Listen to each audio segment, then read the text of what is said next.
자, 여러분 오늘은 벌써 4차시죠. 4차시의 역사 수업을 시작해 보겠습니다. 역사 수업을 시작하기 전에 여러분들이 과제를 내는 걸 봤는데 정성스럽게 잘 하는 친구들도 많았고 뭐 조금 미흡한 친구들도 많았는데 필기를 하는 이유는 그 시간에 들었던 내용을 다 기억할 수 없기 때문에 좀 더 잘 기억하게 하기 위해서 내 머릿속에 좀 정리된 것을 넣기 위해서 필기를 하는 거거든요. 그래서 선생님이 이렇게 시간의 순서에 따라서 화살표를 활용을 해가지고 강의를 하는 것도 다 이유가 있어요. 그래서 이렇게 웬만하면은 이제 여러분들이 이렇게 필기에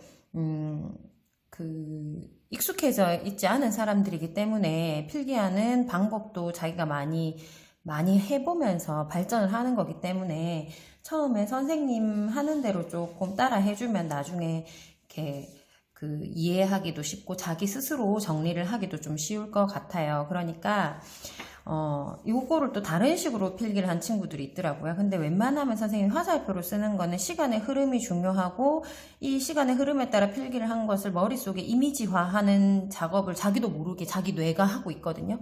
그래서 나중에 내용은 기억 안 나더라도 시험 칠 때 보면은 요 큰 덩어리라도 시간의 순서대로 그림이 떠오르게 될 거예요. 아마 왜 시험 칠 때 보면은 교과서 어디에 이게 있었는데 그 내용은 기억이 안 나지만 그 어디쯤에 있었던 것 같은데라고 그런 답답한 경험들이 한 번씩은 다 있을 텐데 그런 게 전부 다 내가 모르게 나의 뇌에서 이미지화 시키는 작업을 하기 때문에 그런 거거든요. 그러니까 웬만하면 이제 선생님이 필기해 주는 대로 이렇게 하면 여러분들한테 좀 더 도움이 되고 나중에 스스로 좀 더 발전을 시킬 수 있을 것 같습니다. 그래서 필기 이렇게 좀 잘 해주고 그 다음에 글자도 이렇게 대충 보고 쓰는 사람이 많던데 역사는 글자 하나하나가 달라지면 내용이 달라지기 때문에 맞춤법이 굉장히 중요하거든요. 그래서 선생님이 뭐 이렇게 써주는 것을 웬만하면 똑같이 글자 틀리지 않게 하려고 좀 노력을 했으면 좋겠습니다.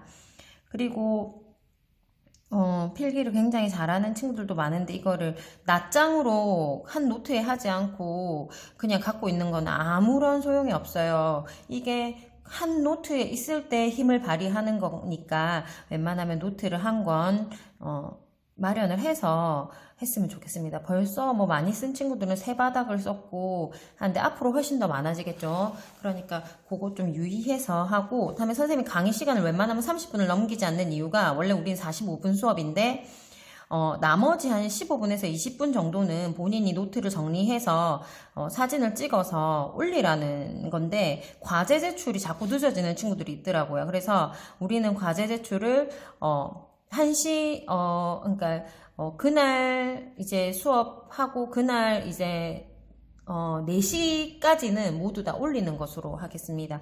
웬만하면 그 시간에서 그 시간에 올리세요. 그게 제일 좋으니까 일단 원칙은 그 시간에 올리는 것으로 하겠습니다. 늦어지는 친구들은 어쩔 수 없고요.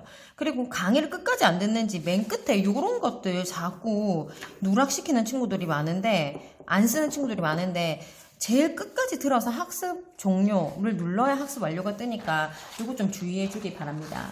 오늘은 수업하는데 교과서가 필요하거든요.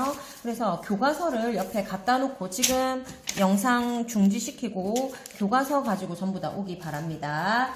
네, 그래서 교과서를 준비해 놓고 수업을 듣기 바랍니다. 오늘은 어떤 내용을 배울 거냐 한번 보도록 할게요. 필기하는데도 다 방법이 있기 때문에 필기가 필요하다고 아까 얘기를 했는데 이제 뼈대를 알아야 되거든요. 내가 열심히 공부해도 오늘 공부한 내용이 어디에 들어가 있는지 모르면 그거는 그쵸, 공부 하나마나가 되겠죠. 그쵸? 그래서 여기 보면 선생님이 지금까지 배웠던 게 우리가 여기까지 배웠거든요. 그래서 내용을 한번 정리해봤는데 큰 단원이에요. 근대국가수립운동과 국권수호운동입니다. 해서 여러분 요거 쓸 필요는 없어요. 노트에 요렇게 해서 선생님이 맨 처음에 요렇게 컴퓨터용 사인펜으로 이렇게 필기를 해줬어요. 가장 큰 제목 2개는 그쵸. 요렇게 해서 근대적인 모습을 만든 국가를 어떻게 수립하려고 하는 거와 그다음에 우리나라의 주권을 어떻게 보호하는 거죠. 지키는 거죠. 하는가에 대해서 배우는 건데 첫 번째 흥선대원군의 집권과 개항에 대해서 우리가 배우고 있어요. 그래서 양과로 1번 내용이 뭐였냐. 왕권을 강화하고 외사를 막으려 한 흥대에서 우리가 3시간 이렇게 한 겁니다. 그래서 흥대 집권기의 상황이 뭐였느냐. 세도정치 기였다. 그 다음에 외국 애들이 자꾸 나타나서 이양선 다르게 생긴 것들 그 배를 데리고 와가지고 우리나라 문을 열어라 강제로 이제 수교를 강요하던 그때 시기였다. 이런 거였죠. 그쵸? 세도정치기라는 것은 왕권은 굉장히 미흡하고 그 다음에 백성들의 삶도 굉장히 살기 힘들어진 상태를 얘기하죠. 그쵸? 그래서 흥대가 이제 통치체제를 정비합니다. 잡았죠. 집권을 했죠. 고종이 왕위에 오르면서 고종이 너무 어리기 때문에 자기가 대신 정권을 잡았다라는 겁니다. 그래서 우리가 배운 게 왕권 강화책 있었다. 그래서 뭐 비변사를 폐지하고 그 다음에 비변사를 폐지하고 의정부 기능 강화하고 경복궁 중건하고 이런 거 있었죠. 그 다음에 국가재정. 요 글자 틀린 사람 많습니다. 재자, 아이예요. 그래서 이거 돈과 관련된 거죠. 경제적인 거. 그래서 국가재정을 확충시키는 것 여러 가지 했었습니다. 그래서 국가재정 확충시킨 것 중에 보면 삼정의 문란을 시정하고 서원을 정리했다 뭐 이런 거 있었죠. 그 다음에 서양 세력의 침략과 통상수교 거부 정책 이거 우리가 저번 시간에 배웠던 건데 뭐 맨 처음에 우리가 병인 박해 해가지고 프랑스 애들이 열받아가지고 나중에 무슨 일이 벌어져요. 병인 양요 벌어지죠. 그 다음에 요 사이에 제너럴 셔머노 사건이 있었습니다. 그 미국 상선이 우리 대동강 따라 올라와가지고 우리한테 통상 요구하다가 어떻게 됐어요? 불타가지고 난리가 났었죠. 그쵸? 병인 양요 이렇게 일어났고 제너럴 셔머노 일어난 뒤에 이후에 무슨 일이 일어났냐면 독일 애들 순서는 이래요. 병인 박해, 제너럴 셔먼, 병인 양요. 하지만 병인 박해 때문에 병인 양요가 일어났고 제너럴 셔머노 때문에 나중에 뭐가 일어나요? 신미양요가 일어나죠. 신미양요 미국 애들이 우리나라 강화도로 침략한 사건, 병인양요 프랑스 애들이 우리나라 강화도로 침략한 사건이었죠. 그쵸? 그 사이에 무슨 일이 있느냐 또 오페르트라는 독일 애가 와가지고 독을 하려고 했었죠. 누구 묘를 흥선대원군 아버지 묘를 독을 하려고 했었던 사건이 있었습니다. 그 신미양요에서 우리가 승리한 것으로 생각을 했죠. 그쵸? 문제가 그쵸? 원래 미국은 사망자 3명이고 조선은 사망자가 350명 정도 됐었는데 미국 그냥 조선은 지금 별로 그러니까 값어치가 없다. 그렇게 생각해서 그냥 전면전을 하지 않았던 거죠. 저거는 지금 시장 개방 안 해도 우리한테 그렇게, 손해가 아니다 해가지고, 그냥 시장 개방, 그게 전쟁을 하지 않았었어요. 돈이 된다 생각하지 않아서. 그런데 우리는 이겼다. 미국이, 가버렸다 해서 우리는 이제, 서양 애들을 우리가 힘으로 물칠 수 있겠구나 하면서 뭐를 하게 됩니까? 통상, 수교, 거부, 쇄국 정책. 을 더 단단히 하게 되겠죠. 그래서 흥선대원군에 했던 일이 바로 뭐냐? 왕권을 강화하고 외세를 막으려 했다라는 게 저번 시간까지 배운 거예요. 근데 시간의 흐름에 따라 어쩔 수 없이 우리나라도 이제 개항을 하게 되거든요. 개항을 하게 되면서 조약들을 이제 체결한 이 조약이라는 것은 근대적인 모습을 한 국가들이 서로 약속을 하는 거예요. 약조를 맺는 것. 그래서 그 조약의 체결을 초반부터 어떻게 했느냐. 불평등한 조약을 굉장히 많이 체결했거든요. 우리한테 불리하게. 그래서 그거에 대해서 오늘 알아보는 시간을 갖도록 하겠습니다. 그래서 여기에 대해서 요거 배우고 그 다음에 다음에 다시 이렇게 배우고 하는 거예요. 그래서 필기를 할 때 보면은 중요한 게 뭐에 가장 큰 게 뭐고 그 안에 내용이 요런 게 있구나 그 안에 내용이 요런 게 있구나 안에 내용이 요런 게 있구나 뼈대를 세우는 작업이 굉장히 중요합니다. 그래서 요런 거 신경을 쓰면서 공부를 하도록 하세요. 그래서 필기 같은 것도 하다 보면은 선생님은 요렇게 해놨는데 선생님 필기인데 요 안에 요거랑은 같이 나와야죠. 여기 앞에 맞춰져 있죠. 그 다음에 요 안에 요렇게 맞춰져 있죠. 그쵸? 요렇게 맞춰주면 한눈에 조금 보기 쉽게 되어 있죠. 그쵸?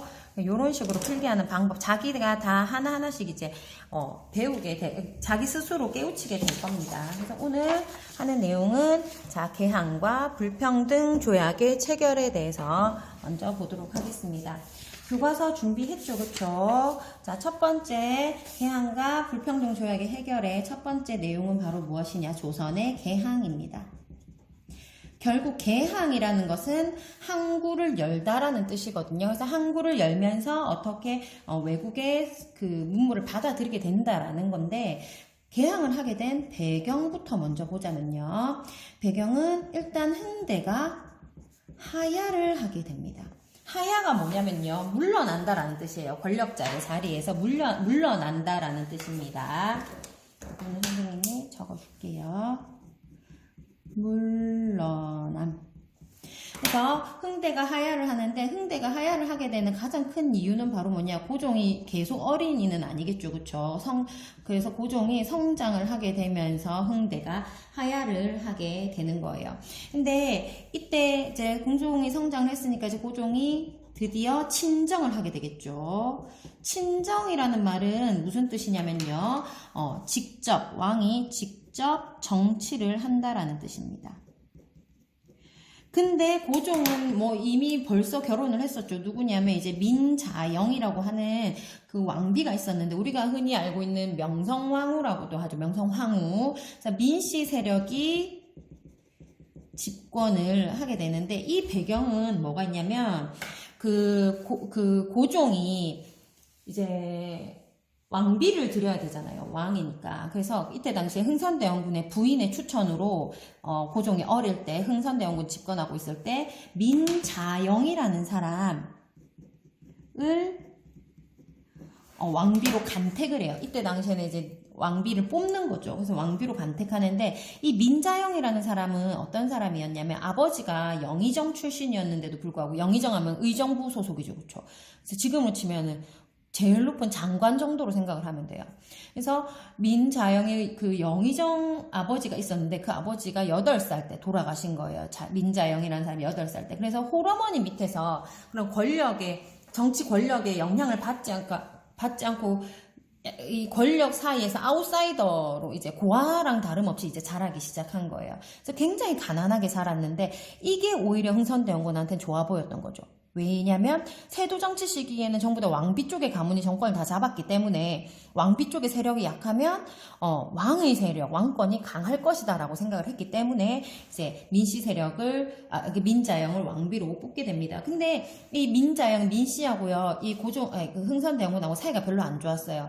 이게 언제부터 어디로 거슬러 올라가냐면은, 그 고종이 자기 왕비가 있음에도 불구하고 그러니까 궁녀한테서 이제 아들을 먼저 얻거든요. 그 아들을 얻었을 때 대원군이 흥대가 엄청 좋아했어요. 그래갖고 이 너무 기뻐하는 이 상황을 보고 민씨가 이제 우리 시아버지 왜 저래 이렇게 된 거예요. 그래서 거기에 대해서 이제 분개를 하면서 불만을 가지면서 이제 대립이 시작됐다라고 보는데, 어쨌든 흥대와 민씨는 좀 반대 성향을 가졌다, 대립을 하고 있었다라고 보면 됩니다. 그래서 흥선대원군이 물러나면서 민씨 세력이 집권을 하게 되고요. 이때 이제 1873년에 하야를 하거든요.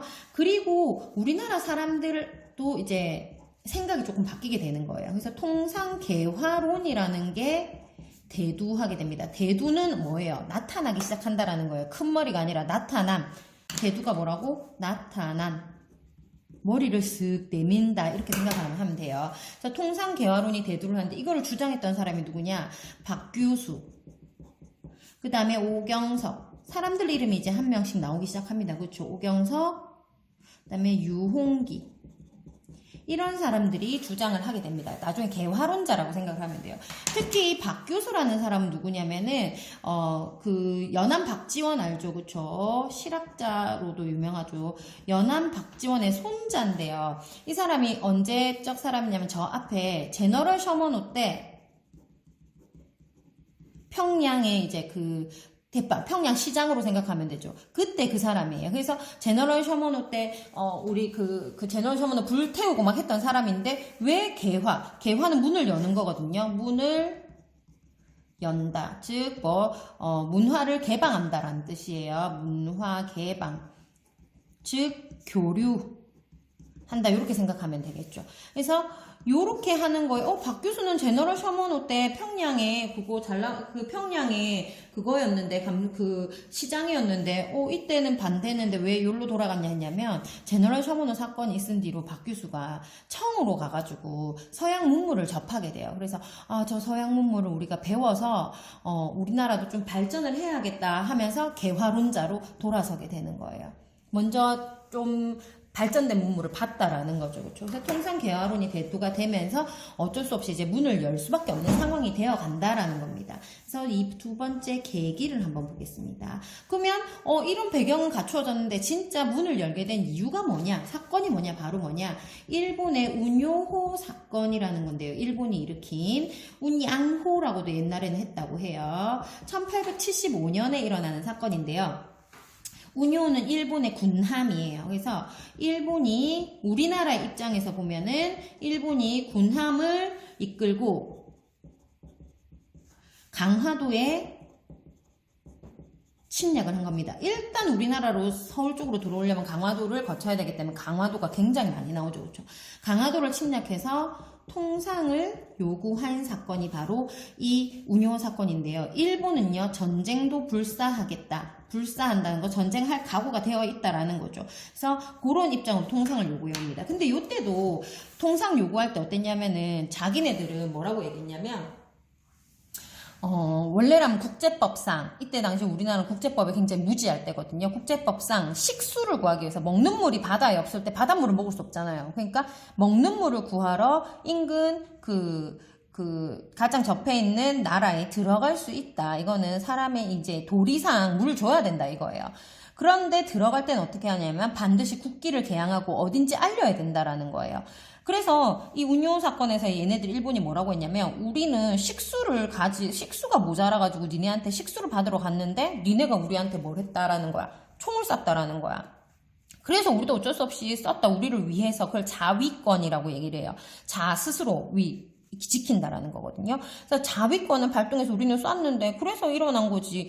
이거는 니네가 잘못한 거다. 니네가 우리가 식수 먹으러 가는데 왜 그러느냐 이렇게 된 거예요. 근데 실제로는 이게 나중에 밝혀졌는데 그 일본의 비밀 보고서에 보니까 강화도로 침략할 때 이미 무장을 하고 접근을 한 거예요. 무장 접근. 무장이 뭐예요? 무기를 갖고 있었다라는 거죠. 그래서 무장으로 접근을 했고요. 실제로 일본의 그 일장기 있죠. 그렇죠. 국기도 개양을 하지 않았다라는 겁니다.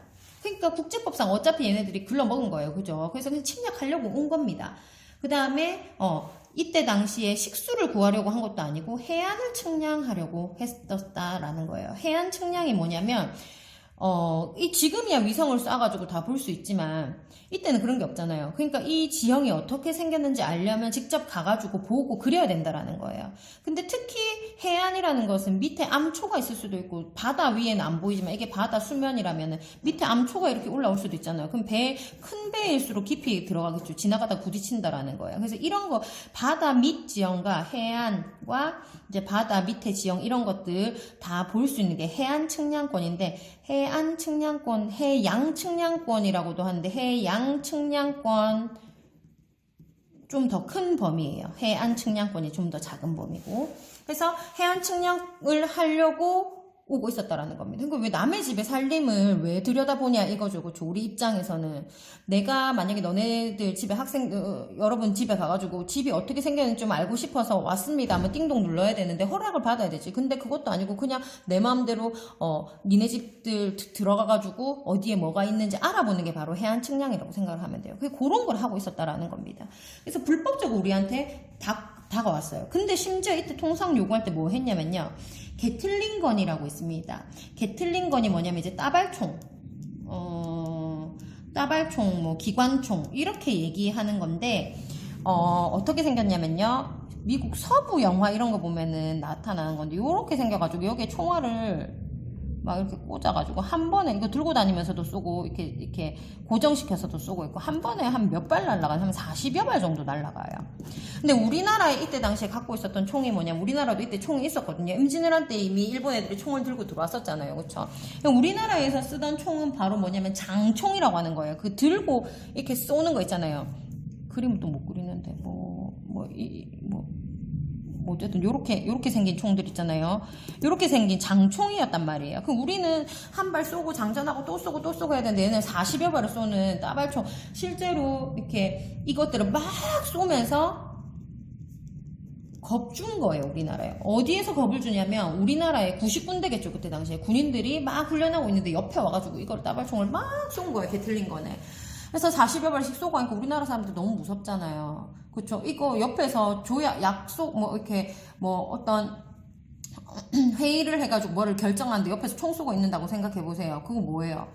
그죠? 협박이죠, 협박. 그래서 이런 식으로 겁주면서 우리나라한테 어떻게, 통상을 요구했다라는 거죠. 그래서 결국에는 우리나라의 강화도 조약이 체결이 됩니다.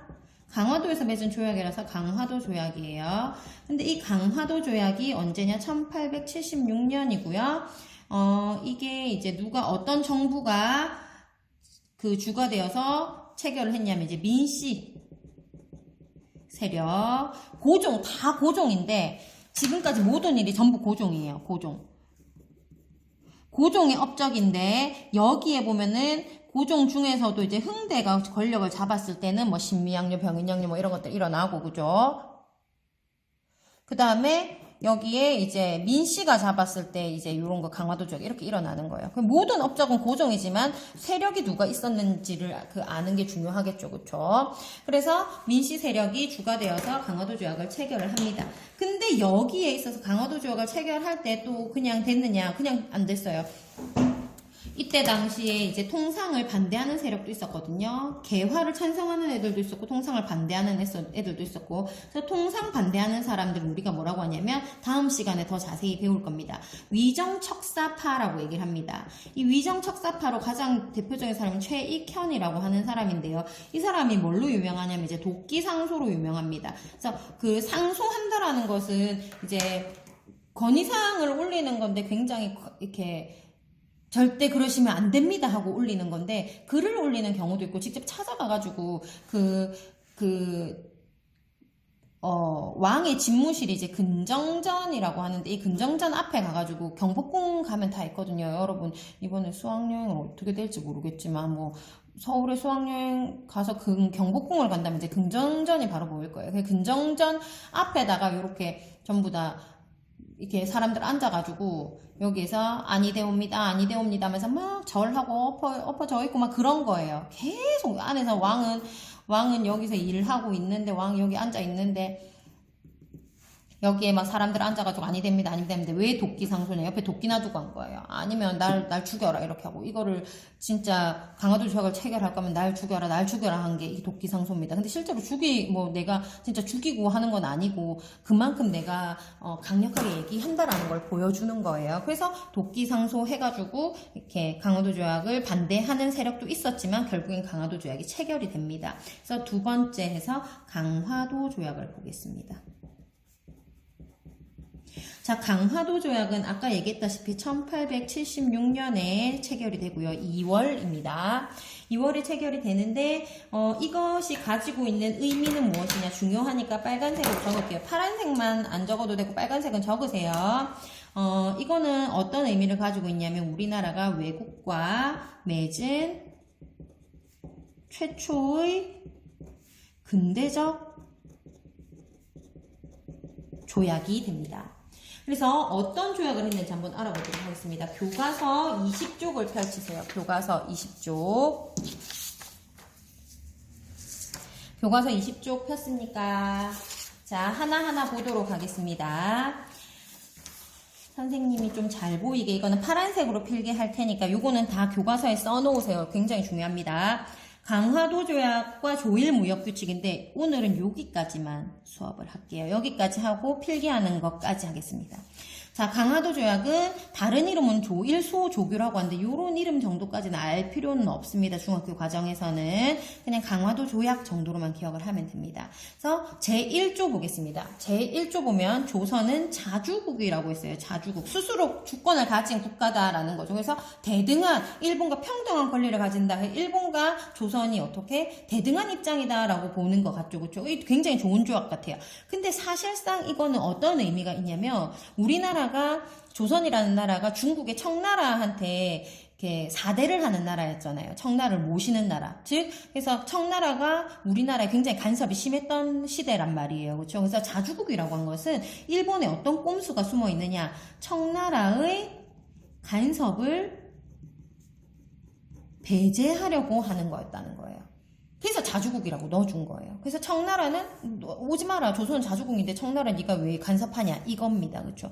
그래서 이것만 봐도 벌써 1조에서 꼼수가 나오죠. 그렇죠? 그 다음에 제4조 보겠습니다. 조선국은 부산 외에 2곳의 항구를 개항한다. 즉 항구 3개 개항하겠다는 거죠. 일본이 와서 통상을 허가하도록 한다 했는데 요거 내용은 뭐냐? 요쪽에 써볼게요. 우리나라 요래 생겼으면 여기에 인천, 그 다음에 여기에 원산, 그 다음 여기에 부산, 이렇게 3개의 항구를 개항을 했습니다. 그래서 인천을 개항한 이유는 인천 옆에 바로 뭐가 있어요? 조선의 수도인 한양, 서울이 있죠. 그래서 여기는 왜 어떤 목적으로? 정치적인 목적으로 이 인천을 열으라고 한 거예요. 서울과 가깝기 때문에. 그래서 정치적으로 이 조선을 먹기 위해서. 자, 부산은 제일 가까운 여기가 바로 일본이죠. 그렇죠? 그러니까 일본과 가깝기 때문에 무엇을 실어 나르기 좋다라는 거죠. 그래서 경제적인 이유로 수탈하려고 뭐 뺏어가려고 부산을 오픈한 거예요. 연 거예요. 그다음에 원산은 뭐냐면 요 위로 뭐가 있냐면 러시아가 있어요. 러시아. 그쵸? 러시아. 그쵸? 그리고 여기로 조금만 올라가도 여기 뭐예요? 청나라 있죠. 그쵸? 그러니까 이 원산은 뭐냐면 러시아 남하 견제하기 딱 좋은 거예요. 그래서 여기에 무엇을 군사적 요충지라는 거죠. 독도가 중요한 이유도 군사적 요충지이기 때문이죠. 지금 현재 독도가 중요한 이유는 일본, 우리 한국, 그 다음에 북한, 그 다음 러시아, 중국하고 다 가까운 곳에 위치했기 때문에 이 독도가 굉장히 그 군사적인 요충지라는 것은 중요한 지역이라는 거예요. 그런 거죠. 그 원산도 마찬가지예요. 그래서 러시아가 내려오는 것을 남하하기 위해서, 즉 러시아를 견제하기 위해서, 러시아가 남하하는 것을 견제하기 위해서, 말이 잘못 나왔네. 러시아가 내려오는 것, 남하하는 것을 견제하기 위해서 이렇게 3개의 항구를 열었습니다. 제7조 보겠습니다. 조선 연해 가까운 바다의 섬과 암초를 조사하지 않아서 매우 위험하다. 우리가 여기로 들어가려고 하니까 여기에 암초가 있는지 이런 거 몰라서 어렵다. 특히 우리나라는 여기 섬이 엄청나게 많죠. 그렇죠? 다도해 지역이죠. 그렇죠? 그러니까 우리가 어떻게 일본국 항해자가 자유로이 해안을 측량하도록 허가한다. 이걸 우리가 뭐라고 하냐면 아까 선생님 잠깐 설명한 해안 측량권이에요. 그래서 해안 측량권을 인정한다라는 겁니다. 근데 이 해안 측량권은 무엇이랑 관계 있냐면요. 전쟁의 승패와 엄청나게 관련이 높은 거예요. 그래서 엄청나게 전쟁의 승패에 큰 영향을 미친 거죠. 왜냐하면 우리 지형이 어떤지 벌써 다 알려주는 거기 때문에. 그래서 이런 거는 해안 측량권을 인정한다라는 것은 뭐냐, 그러니까 우리 영토 주권, 우리의 땅의 주권, 주인된 권리를 어떻게 일본 애들이 침해 하는 상황이 되겠죠. 그렇죠? 해양 측량권을 인정해버립니다. 그 다음에 제10조 보겠습니다. 일본국 국민이 조선국 항구에서 죄를 범한 것이 조선국 국민에게 관계된 사건일 때는 모두 일본국 관원이 심판한다. 이거 말이 어렵게 되는데 무슨 말이냐면 우리 조선에서 일본 애들이랑 조선 애들이랑 무슨 사건이 터졌을 때는 전부 누가? 일본 관원이 심판한다라는 거예요. 이걸 우리가 뭐라 하냐면 치외법권이라고 얘기합니다. 치외법권. 그래서 외자는 바깥외, 치자는 다스리다. 외는 바깥, 그래서 뭐냐면 법의 다스림 범위 밖에 있다라는 거예요. 그래서 우리나라에서 무슨 죄를 저질러도 일본 애들은 일본 가서 심판받는다라는 겁니다. 우리나라에서 무슨 우리나라 사람이랑 관련된 모든 일들, 그러니까 일본 애들이 와서 저지른 모든 사건, 또는 우리나라 사람이 일본에게 죄를 때릴 수도 있잖아요. 그런 것까지 전부 다 가져가서 일본에서 다 심판을 한다라는 거예요. 굉장히 어이가 없죠. 왜냐면 원래 요새는 지주의라고 해가지고, 우리가 일본에 가면 일본법을 따라야 되고요. 우리가 중국에 가면 중국법을 따라야 되고, 우리가 싱가포르에 가면 싱가포르 법을 따라야 돼요. 그렇죠? 내가 있는 지역에 그 법을 따라야 되는 건데, 이거는 속인주의에 해당하는 것으로서, 일본 애들이 우리나라에서, 일본 애들 빨간색으로 표시할게요. 일본 애들이 우리나라에 와가지고, 이렇게 우리나라 사람 파란색 같이 이렇게 CCBB가 있었다. 그러면 이거를 판결을 받으려면 무조건 어디로 가란 얘기예요? 일본으로 가란 얘기예요. 그래서 우리나라에서 무슨 일이 벌어졌지만 일본으로 가서 이렇게 그 심판을 받는 거. 근데 일본은 뭐냐면 우리나라를 침략할 그 의도가 있었기 때문에 일본 애들이 우리나라 애들 때렸단 말이야. 그럼 데리고 가면 그래 일본인 무슨 아무 죄 없네 하고 풀어줄 수도 있다라는 거죠. 이게 굉장히 불공평하다라는 겁니다. 그래서 치외법권까지 인정하게 되면서 엄청나게 이게 불평등한 조약이 되게 되는 거예요. 그래서 이게 진짜 중요하고, 그 다음에 이게 1870년 강화도 조약을 맺었는데 이게 조금 구체적이지 않아서 더 구체적인 것을 제정을 하게 돼요. 그래서 강화도 조약은 2월에 제정을 하고 거기에 대해서 좀 더 구체적으로 8월에 조일 무역 규칙을 행하게 되는데, 이것도 보면 어이가 없습니다. 조선국 항구에 머무르는 일본인은 쌀과 작곡을 수출입할 수 있다 했는데 그 양에 대해서는 정해져 있지 않아요. 즉 이건 또 무슨 얘기를 하냐면, 일본에 이제 곡식이 좀 많이 모자랐었거든요. 그래서 일본에 곡식을 무제한으로 수출하는 것, 우리나라에서 흘러나가는 거죠. 유출을 허용한다라는 거예요. 그러니까 막을 방도가 없는 거죠. 그렇죠? 그래서 곡식 무제한 유출 허용을 하게 되면서 우리나라에서는 있는 곡식들이 다 일본으로 빠져나가니까 어떻게 되겠어요? 곡식이 모자라니까 곡식 가격이 폭등하겠죠. 그러면 가난한 사람들은 쌀 먹는데 엄청 쌀이 비싸니까 밥을 못 먹게 되는 거예요. 알겠습니까? 그래서 이게 누구한테 피해가 오냐면 빈농, 가난한 농사꾼, 그 다음에 이때 도시가 생기기 시작했으니까 도시 빈민, 도시에서 못 사는 사람, 이런 사람들에게 엄청나게 큰 고통을 주게 된 게 바로 요 조항입니다. 그 다음에 7책 볼게요. 일본국 소속의 선박은 항세를 납부하지 않으며 수출입에도 관세를 부과하지 않는다라고 했어요. 관세라는 것은 국경을 넘을 때 내는 세금을 얘기하죠. 그쵸. 근대적인 조약에서는 다 있는 거죠. 근데 관세를 요새 폐지하죠. 폐지하는 건 이제 FTA, 자유무역을 허용하겠다라는 거죠. 근데 이때만 해도 자유무역을 허용하지 않았어요. 그러니까, 허용하지 않았다라는 게 아니라 자유무역의 개념이 없었던 거죠. 그래서 이때 이제 관세라는 것은 무엇을 위해서 매기냐면은, 관세는 일단 자국의 같은 산업을 보호하기 위해서 매기는 거예요. 알겠습니까? 그러니까 일본에서 만약에 연필이 100원 하는데, 일본에서 연필이 100원 하는데 우리나라에서 연필이 100원 한다고 칩시다. 그러면은 얘가 여기로 미안합니다. 우리나라 연필이 120원 한다고 칩시다. 그럼 얘가 우리나라로 들어왔을 때 국경을 넘을 때 세금을 부과하는 거거든요. 관세를 부과한다면 우리나라 연필 장사들 120원에 파니까 얘를 좀 보호해주려면, 우리나라 국민을 보호해주려면 관세 30원 매기면은 120원 대 130원 되니까 우리가 좀 유리하겠네. 우리 산업을 보호할 수 있겠네가 되는데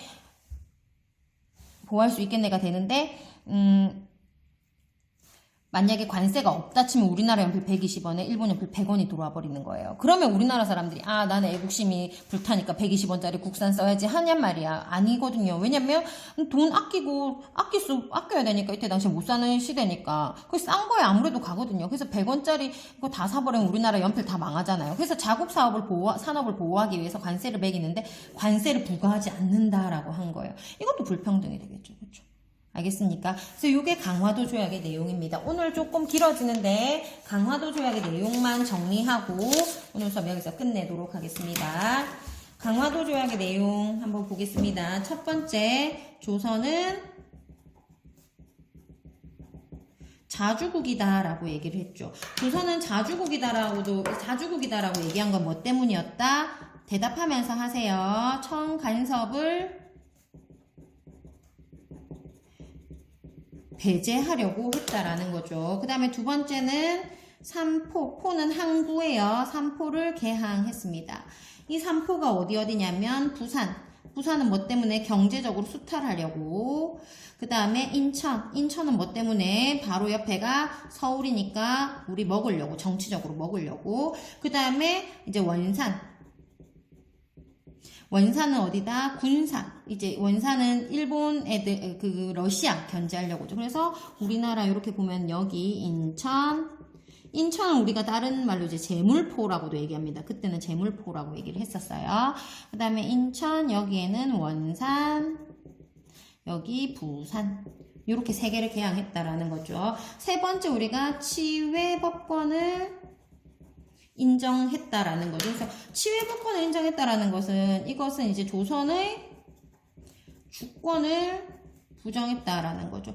이 치외복권이 어디에서 제일 처음에 나왔냐면 그 서양 애들이 그 동양에 막 침략하기 시작할 때, 개항을 하기 시작할 때, 실제로 일본도 이제 강제 개항을 당했거든요. 그때 일본이 당했던 불평등 조약을 우리나라한테 그대로 적용을 한 거거든요. 그 치외복권이 뭐였냐면은, 이게 서양에서 가장 제일 처음 나온 건데, 문명인이, 지금은 문명인이라고 한 거예요. 문명인이 미개인, 우리 동양에 오픈 안 한 애들을 미개인이라고 표현을 한 겁니다. 미개인의 법에 의해 처벌받을 수 없다.